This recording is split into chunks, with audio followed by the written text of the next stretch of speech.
Hi friends, this is Vincent. நம்ம சேனலுக்கு உங்களை எம்டன் வரக்கு நம்ம சேனல் வந்து பார்த்தீங்கன்னா உங்களோட கெரியரை செட் பண்ணுறதுக்காக தான் 10th நம்ம சேனலில் நிறைய வீடியோஸ் வந்து கொடுத்துருக்கோம். நீங்கள் ரெகுலராக நம்ம சேனலை ஃபாலோ பண்ணுங்கள். முக்கியமாக நம்ம சேனலோட வாட்ஸ்அப் குரூப்பில் ஜாயின் பண்ணிங்க. வாட்ஸ்அப் குரூப்போட லிங்க் டிஸ்கிரிப்ஷன் பாக்ஸில் இருக்குது.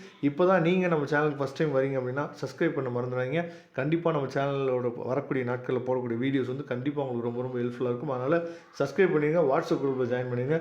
ஓகே, அதாவது நல்லபடியாக நீங்கள் 10th சயின்ஸுக்காக நீங்கள் ப்ரிப்பேர் பண்ணியிருப்பீங்க. இந்த நேரத்தில் இந்த வீடியோ கண்டிப்பாக உங்களுக்கு ரொம்ப ரொம்ப ஹெல்ப்ஃபுல்லாக இருக்கும் போது நல்லபடியாக நீங்கள் ரிவைஸ் பண்ணுறதுக்கு இந்த கொஸ்டின் பேப்பர் உங்களுக்கு கண்டிப்பாக உதவும். ஏன்னா நம்ம வந்து இந்த கொஸ்டின் பேப்பர்லேருந்தே நிறைய என்ன பண்ணாச்சு பார்த்தீங்கன்னா ரிப்பீட்டட் கொஸ்டின்ஸும் நமக்கு வரதுக்கு வாய்ப்பு இருக்குது. இந்த கொஸ்டின் பேப்பர்லேருந்து நிறையா கொஸ்டின்ஸ் வந்து மேபி வரதுக்கும் வாய்ப்புகள் அதிகம். அதனால் இதை நீங்கள் ரிவைஸ் பண்ணுறதுக்கு என்னாச்சு பார்த்தீங்கன்னா பார்த்துங்க, நான் வித் ஆன்சரோட ஒன் வேர்டு வந்து கொடுத்துருக்கேன். சரியா, ஒன் வேர்டு கொஸ்டினுக்கு வந்து பார்த்தீங்கன்னா ஃபஸ்ட்டு கொஸ்டினோட ஆன்சர் வந்து பார்த்தீங்கன்னா அதாவது ஆப்ஷன் வந்து டி. ஓகேவா, செகண்ட் கொஸ்டினுக்கு ஆன்சர் வந்து பார்த்தீங்கன்னா சி, தேர்ட் கொஸ்டினுக்கு ஆப்ஷன் வந்து சி, ஃபோர்த் கொஸ்டினுக்கு ஆப்ஷன் வந்து பி. இதுக்கெல்லாம் ஆன்சர்ஸ் வந்து கரெக்டாக இருக்கா அப்படிங்கிறத ஒன்ஸ் நீங்கள் செக் பண்ணிங்க. ஏன்னா நீங்கள் நல்லபடியாக ப்ரிப்பேர் பண்ணிட்டு இருப்பீங்க. அந்த கொஸ்டினை பார்த்தோன்னே நீங்கள் என்ன பண்ணணும் அப்படின்னா, அதாவது ஆன்சர் தெரிஞ்சிச்சு அப்படின்னா தான் நீங்கள் 75 out of 75 வந்து ஸ்கோர் பண்ண முடியும். அதனால் கொஞ்சம் கொஸ்டினை நல்லா தெளிவாக நீங்கள் பாருங்கள். 5th கொஸ்டினுக்கு ஆன்சர் வந்து சி, 6th கொஸ்டினுக்கு ஆன்சர் வந்து பி, 7th கொஸ்டினுக்கு ஆன்சர் வந்து டி, 8th கொஸ்டினுக்கு சி, 9th கொஸ்டினுக்கு வந்து பார்த்தீங்கன்னா டி, 10th கொஸ்டினுக்கு சி. சரியா, இந்த ஆன்சர்ஸ் வந்து தெளிவாக பார்த்துங்க. அதுக்கப்புறம் 11th கொஸ்டினோட ஆன்சர் வந்து ஏ, 12th கொஸ்டினோட ஆன்சர் வந்து பார்த்தீங்கன்னா டி. ஓகேவா, ஒன் வேர்ட்ஸோட ஆன்சர்ஸ் வந்து பார்த்துருங்க. அடுத்து 2 மார்க் கொஸ்டின்ஸ் வந்து என்ன கேட்டிருக்காங்க, இந்த கொஸ்டின்ஸ்லாம் நம்ம படிச்சிட்டோமா இல்லையா அப்படிங்கிறத ஒன்ஸ் நீங்கள் ரிவைஸ் பண்ணிங்க. இயல்பு வாய்வு மற்றும் நல்லியல்பு வாய்வு வேறுபடுத்துக. சரியா, அதுக்கப்புறம் அணுக்கட்டு எண் வரையறு, அதுக்கப்புறம் ஃபில்லிங் த பிளாங்க்ஸ்னு சொல்லி 2 ஒன் மார்க் கொஸ்டின்ஸ் மாதிரி கொடுத்துருக்காங்க. நவீன ஆவர்த்தன அட்டவணையின் அடிப்படை டேஷ் ஆகும். அதுக்கப்புறம் அலுமினியத்தின் முக்கிய தாது டேஷ் ஆகும், இதை பார்த்துங்க. அதுக்கப்புறம் டிட்டர்ஜென்ட்கள் எவ்வாறு நீரை மாசுபடுத்துகின்றன, how do detergents cause water pollution. சரியா, அதுக்கப்புறம் வந்து பார்த்தீங்கன்னா 17th ஒன்று பார்த்தோம், கொடுக்கப்பட்டுள்ள படத்தில் ஏபிசி மற்றும் டி ஆகிய பாகங்களை அடையாளம் காணவும் சொல்லி கொடுத்துருக்காங்க. பார்த்துங்க, ரொம்ப ஈஸியான கொஸ்டின் தான். அதுக்கப்புறம் 18th கொஸ்டின் வந்து வேதியியல் அதாவது துவாரங்கள் சரியா என்பவை யாவை, இதை பார்த்துங்க. அதுக்கப்புறம் 19வது கொஸ்டின் வந்து பார்த்தீங்கன்னா மூவிணைவு வரையறுக்கவும் ட்ரிபிள் ஃபியூஷன். சரியா, அதுக்கப்புறம் 20வது கொஸ்டின் வந்து புதை அதாவது உயிர் படிவங்களில் காலத்தை எவ்வாறு அறிந்து கொள்ள இயலும். நெக்ஸ்ட்டு 21வது கொஸ்டின் வந்து பார்த்தீங்கன்னா காடுகளின் முக்கியத்துவத்தை கூறுக. 22வது கொஸ்டின் அலைநீளம் அதாவது ஒரு சம் வந்து கொடுத்துருக்காங்க.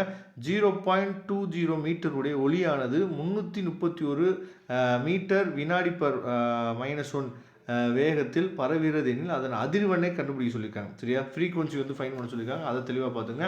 நெக்ஸ்ட்டு 4 மார்க் கொஸ்டின்ஸ் ஒளியின் ஏதேனும் 4 பண்புகளை கூறுக. List out any 4 properties of light. அதுக்கப்புறம் 24வது கொஸ்டின் திரவத்தின் உண்மை வெப்ப விரிவு மற்றும் தோற்ற வெப்ப விரிவினை அளவிடும் சோதனையை தெளிவான படத்துடன் விவரி. 25வது கொஸ்டின் வந்து பார்த்தீங்கன்னா எதிரொலியின் மருத்துவ பயன்களை கூறுக.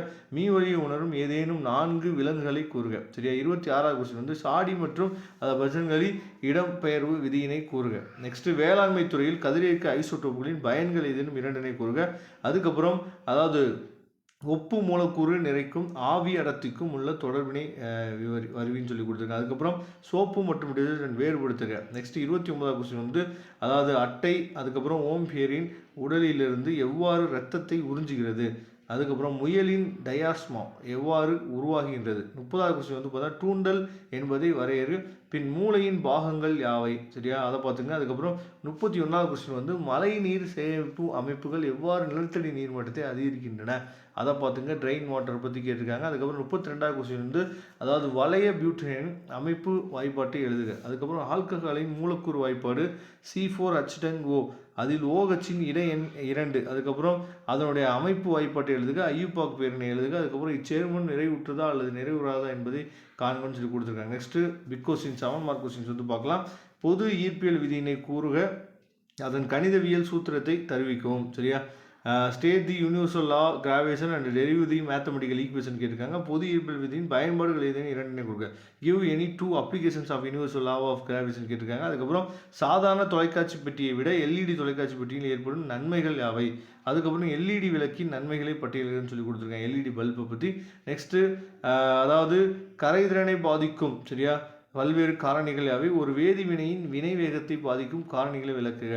நெக்ஸ்ட் 35வது கொஸ்டின் வந்து பார்த்தீங்கன்னா ஒளி சேர்க்கையின் ஒட்டுமொத்த சமன்பாட்டை எழுதுக.